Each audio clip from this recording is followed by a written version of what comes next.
Ladies and gentlemen, welcome to Saigon Central Post Office. My name is Yu and it's my pleasure to be your tour guide today.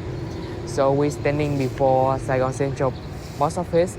The building is located at 3 Công xã Paris Street, District 1, and the building is open from 7 a.m. to 7 p.m. on weekday and 7 a.m. to 6 p.m. on Saturday and 8 a.m. to 6 p.m. on Sunday. And this building is ranked second on the list of 11 the most beautiful post office in the world. Before we explore this masterpiece, let me tell you about the history of Saigon Central Post Office. The history of Saigon Central Post Office dates back to the late 19th century when Vietnam was part of French Indochina. For those who may not know, French Indochina was a name for a region covering what now is Vietnam, Laos, and Cambodia. Under French control from 19th century until mid-20th century, it all began when French invaded Saigon in 1863. They quickly made it a capital of Cochin China, the new colony in southern Vietnam. They set out and modernized the city. One of their first steps was building up the communication network, starting with the telegraph wire department, a smaller operation that laid the groundwork for the grandest office we see today. The construction of the Saigon Central Post Office began in 1886 and was completed in 1891. Now you might heard that the Saigon Central Post Office was designed by Gustave Eiffel, the famous architect of Eiffel Tower, but that was the common mix-up. In fact, the tower was designed by another French architect named Marie-Alfred Farkas as architect-in-chief of French Cochin China. Farkas designed many of Saigon civic buildings, includes Palace de Justice and Lieutenant Governor's Palace. Now Ho Chi Minh Museum first completed his final masterpiece in 1891 is Wallicin and his most remarkable work.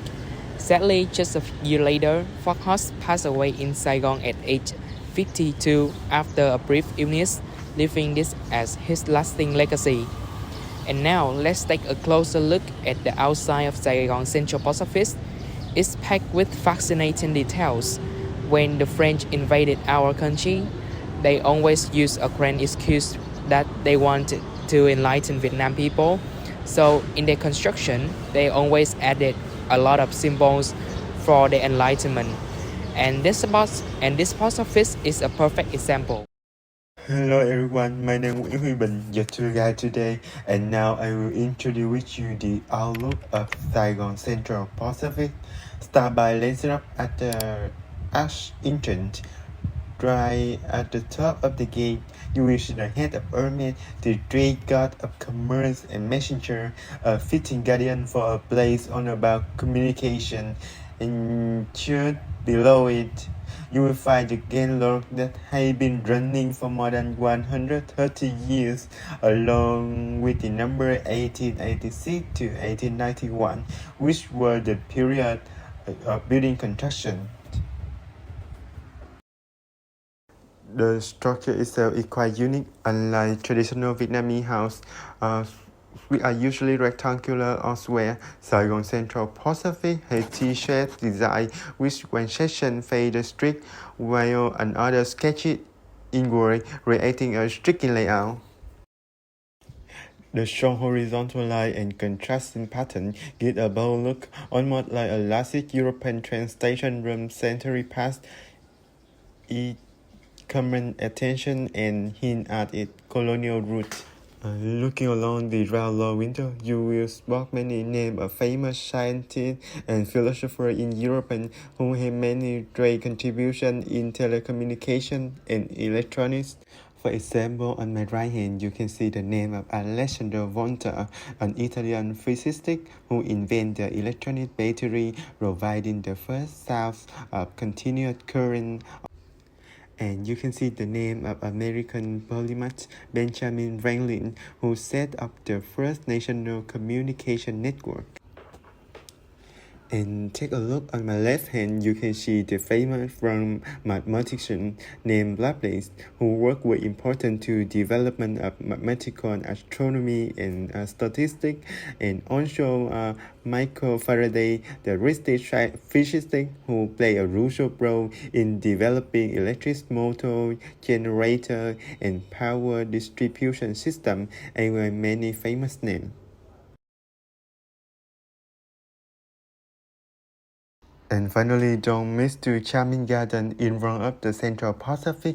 You can find the monument that was built to celebrate the 300th anniversary of Ho Chi Minh City, which was a testament to Saigon rich history and cultural heritage.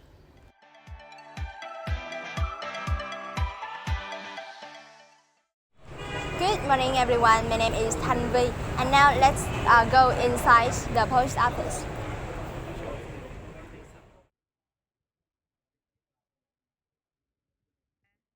With its barrel wooded ceiling and the wooden benches here, this grand space capture the old world glamour of the classic European train station. The structure was built around a prefabricated cast iron frame, giving it both durability and elegance. Inside you can also see the crossed iron beams and columns, along with the beautifully patterned tiles. Right at the center is hanging a portrait of President Ho Chi Minh, one of the most beloved figures of Vietnamese history.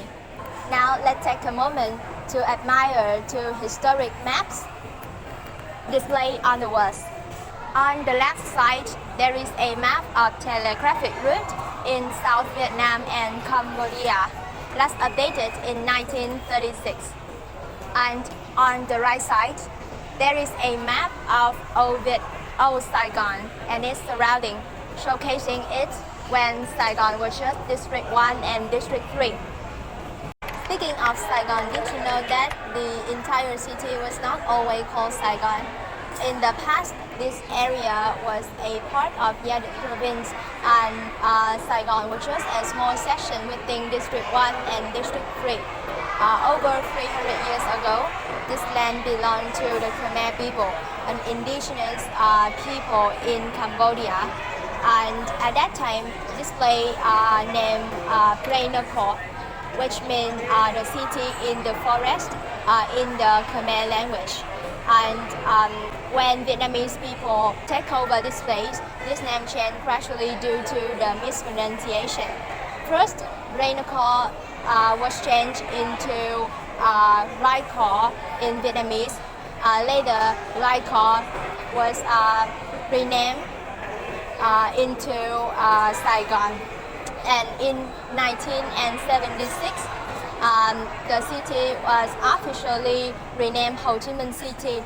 It was done to honor our President Ho Chi Minh, whom Vietnamese people affectionately call Uncle Ho. And he was a leader who found a way to liberate Vietnam and play a crucial role in its independence. So under this map, there is 14 phone booths, 7 booths each side, lining the main hall. In the past, phone booth was very essential for communication, and both local and visitors used them when the mobile phone was not common yet. Above each booth, you will notice clocks hanging on the wall.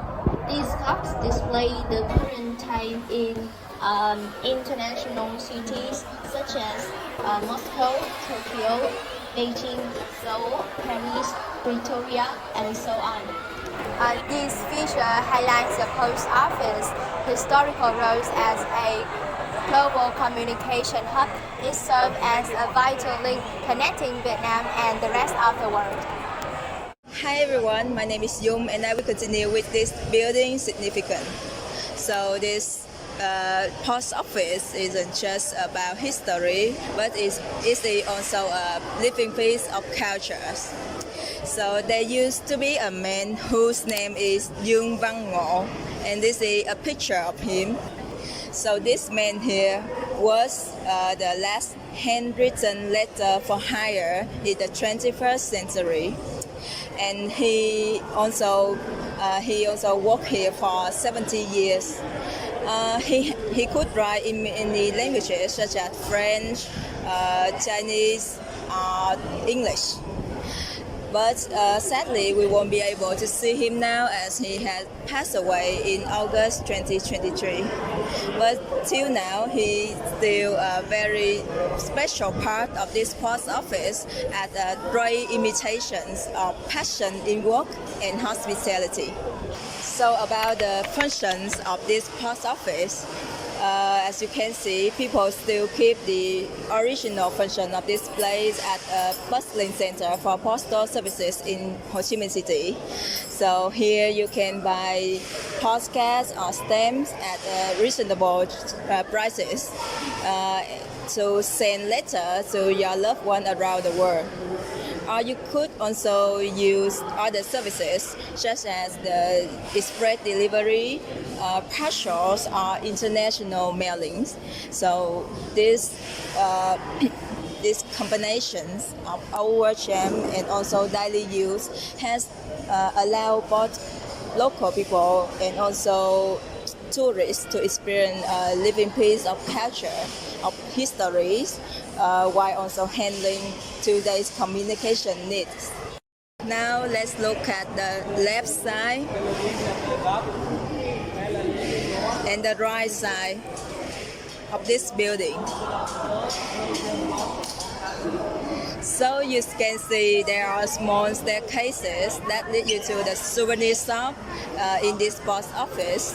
And you can come there to buy, to see a lot of souvenir items and also postcards that showcase the Vietnamese people and culture in general, and also Ho Chi Minh City in particular. You can also see the round table here in the central halls, where they also provided the postcards and the stamp for the mailing services. And here you can make a unique gift for yourself by writing a letter or postcard and mailing it home to your friends, your families, or yourself. So by receiving a special postcards or letters with a Vietnamese stamp like that, it can serve as a great memento of your time here. So after exploring this place, I want to give you some useful tips to make the most of your visit here. So first, please plan ahead your trip here, as this is a very popular attractions where it can get quite crowded on the weekends or holidays like this. And second, please wear more respectful clothing, as this is a historical site where you don't have to wear too strictly, but still respectful clothing is recommended.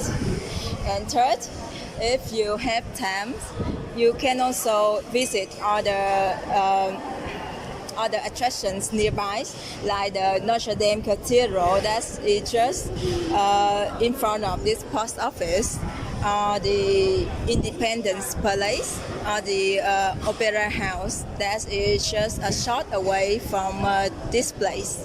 So each place here can give you a glimpse into the city rich history and also architecture. So that wraps up our tour today. Thank you for joining us, and I hope you have enjoyed learning about this place history and also the unique architectures.